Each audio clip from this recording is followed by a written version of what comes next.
तो दोस्तों एसएससी ने आज सुबह 3:30 बजे दोस्तों रिजल्ट डिक्लेयर किया है 59 कैटेगरी का। 5 फरवरी तक ग्रुप सी के मेंस के रिजल्ट पर स्टे था। कल दोस्तों हियरिंग में सुनवाई हुई और उसमें जो है स्टे हट गया और अब उसकी नेक्स्ट डेट 28 फरवरी को दी गई है। जो पेटिशनर हैं उनकी सीट्स को वैकेंट रखा गया है। अब दोस्तों 59 कैटेगरी का रिजल्ट डिक्लेयर किया गया है। इसमें लगभग 20 ग्रुप हैं और ये एग्जाम हुआ था 30/12 से लेकर 14/1 के बीच में। ठीक है, अलग अलग डेट्स में, यानी कि कंटिन्यूअस नहीं चला, बीच बीच में सैटरडे एंड संडे को इनका एग्जाम हुआ था। 59 इसके अंदर जो है कैटेगरी बताई। पोस्ट दोस्तों वैकेंसी इन 59 कैटेगरी में लगभग 12,341 थी।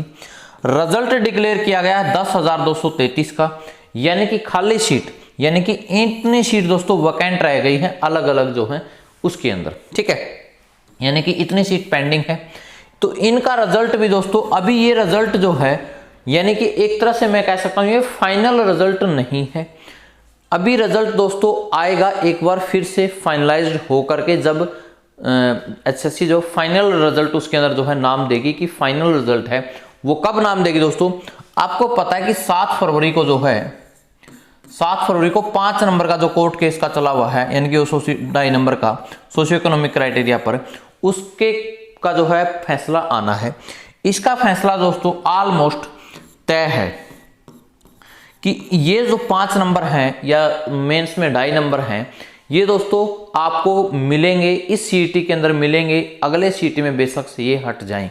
अगर ये सोशियो इकोनॉमिक के 5 नंबर या 2.5 नंबर खत्म कर दिए तो दोस्तों यानी कि एक तरह से पूरा का पूरा सीईटी जो है कैंसिल हो जाएगा। पूरी की पूरी सीईटी की जो पॉलिसी है वही जो है चेंज हो जाएगी। ठीक है, तो यानी कि 5 नंबर दोस्तों कंफर्म, मैं मान के चल रहा हूं कि कंफर्म मिलेंगे और 7 फरवरी को ही जो है ये दोस्तों फैसला आने की पूरी पूरी संभावना है। ठीक है, अब एक और इनकी जो है लिस्ट आएगी, एक लिस्ट और आएगी इसकी। ठीक है, अब ग्रुप डी की कट ऑफ के बारे में भी हम बात करेंगे कि क्या कम होगी इनसे। तो दोस्तों उससे पहले में देख लेते हैं कि स्टाफ नर्स की जो कट ऑफ है ये 95 में से दोस्तों सारी की सारी कट ऑफ लगी है। ठीक है, 95 में से या 97.5 में से। ठीक है, तो यूआर में दोस्तों 48.75 पे, बीसीबी की 48.75 पे, ईडब्ल्यूएस की 55 पे और बीसीए की 50 पे और एससी की 44 पे। यानी कि ईडब्ल्यूएस और बीसीए की दोस्तों कट ऑफ जो है ये जनरल कैटेगरी की कट ऑफ से ज्यादा कट ऑफ जो है गई है। ठीक है, कट ऑफ ज्यादा जाने का एक सबसे बड़ा कारण होता है एज के अंदर रिलैक्सेशन लेना। ठीक है, जब हम उम्र में रिलैक्सेशन ले लेते हैं तो हम वो बंदा फिर उसी कैटेगरी में जो है रहेगा, दूसरे की कैटेगरी की सीट वो नहीं ले सकता, यानी कि जनरल की सीट वो बंदा नहीं ले सकता, वो अपनी ही कैटेगरी में फाइट करेगा। ठीक है, लेकिन दोस्तों जहां तक मुझे लगता है कि ये कारण इसके अंदर नहीं है। ठीक है, क्योंकि इतना ज्यादा गैप नहीं देखने को मिलता। ठीक है, इतना ज्यादा गैप नहीं देखने को मिलता। इससे पहले भी दोस्तों रिजल्ट डिक्लेयर हुए हैं, एज रिलैक्सेशन उनमें भी लिया है। ठीक है, लेकिन फिर भी यूआर कैटेगरी, जनरल कैटेगरी से इतना गैप देखने को नहीं मिला। इसका दोस्तों कोई और रीजन है वो एचएससी ही बता सकती है। अभी दोस्तों जहां तक मुझे लगता है कि इन्होंने, हो सकता है कि कैटेगरी वाइज दिया हो, बाद में फाइनलाइज करते हो। ठीक है, सोशियो इकोनॉमिक क्राइटेरिया के कारण ये चीजें चेंज हो रही हैं, यानी कि पूरा का पूरा दोस्तों एक बार रिजल्ट जो है जरूर चेंज होगा। इतनी वैकेंसी तो खाली है। ठीक है, ये तो तय है कि इनकी भी लिस्ट आएगी।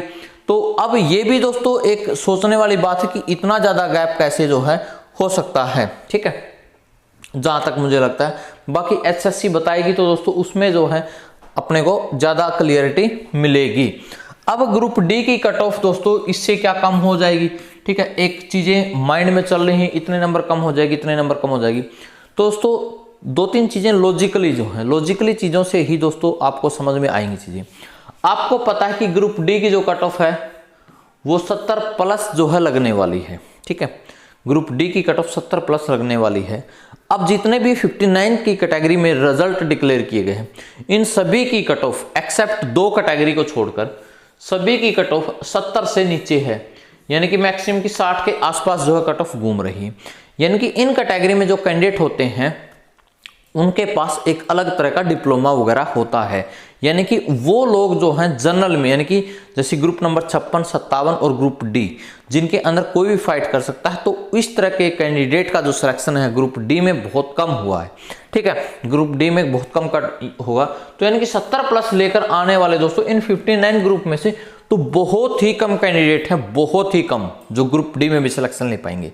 ठीक है, अभी 2 ही कैटेगरी में हुआ है और उनमें भी सिर्फ 7, 8, 10 बच्चे होंगे सिर्फ। ठीक है, तो इससे दोस्तों इतना ज्यादा इफेक्ट नहीं पड़ेगा इन 10,000 बच्चों में जो है सिलेक्शन हुआ है, लेकिन कट ऑफ उनकी बहुत कम गई है, तो इसलिए इतना ज्यादा इफेक्ट नहीं पड़ेगा। जो सबसे ज्यादा इफेक्ट पड़ने वाला है वो जो यानी कि कॉमन होता है ग्रुप नंबर 56 और 57, यानी कि ग्रुप नंबर 56 में भी कॉमन बच्चे हैं, ग्रुप नंबर 57 में और ग्रुप डी में। ठीक है, इन तीनों में दोस्तों क्या है, सबसे ज्यादा कॉमन कैंडिडेट हैं। जब इनका दोस्तों मामला निपट जाएगा उसके बाद ग्रुप डी की कट ऑफ में अच्छा खासा डिफरेंस देखने को मिलेगा। जो टेक्निकल भर्तियां हैं उनसे दोस्तों इतना बेनिफिट नहीं मिलेगा, फायदा मिलेगा, फायदा जरूर मिलेगा, चाहे मान लिया इस इन 59 कैटेगरी में चाहे आपके 200 ही बच्चे क्यों ना हो। ठीक है, तो कम से कम 200 बच्चे तो और ग्रुप डी में एक्स्ट्रा लगेंगे। ठीक है, फायदा मिलेगा, लेकिन इनसे सबसे ज्यादा फायदा मिलेगा। ठीक है, इनसे कट ऑफ में नंबरों में फर्क पड़ेगा। इससे दोस्तों क्या होगा, बिल्कुल पॉइंटों में कम होगा। 200 बच्चे कितने होते हैं। ठीक है, तो बाकी दोस्तों जो भी अपडेट्स अपने टेलीग्राम चैनल पे मैं डाल दूंगा, यहाँ पर जो भी न्यूज़पेपर वगैरह कटिंग आती है अच्छे से CET ऑफिशियल, और चैनल को दोस्तों सब्सक्राइब नहीं किया है तो कर लीजिए। और ये वाला सारा का सारा मामला दोस्तों 1-2 दिन में सारा का सारा मामला सोल्व हो जाएगा, टेंशन लेने की जरूरत नहीं है। अभी HSC ऑफिस में भी जाने की जरूरत नहीं है, भागदौड़ करने की जरूरत नहीं है। एक बार कल वाला मामला निपटने दो, फिर HSC खुद ही जो है कोई ना कोई स्टेप लेगी, या फिर कोई ना कोई जो उनका बयान जो चेयरमैन साहब का आ जाएगा। ठीक है, बाकी दोस्तों मिलते हैं किसी नेक्स्ट वीडियो में, और जो भी अपडेट्स होंगे अपने टेलीग्राम चैनल पे दे देंगे, वहाँ उसका लिंक मैंने डिस्क्रिप्शन में डाल दिया है। Thank you.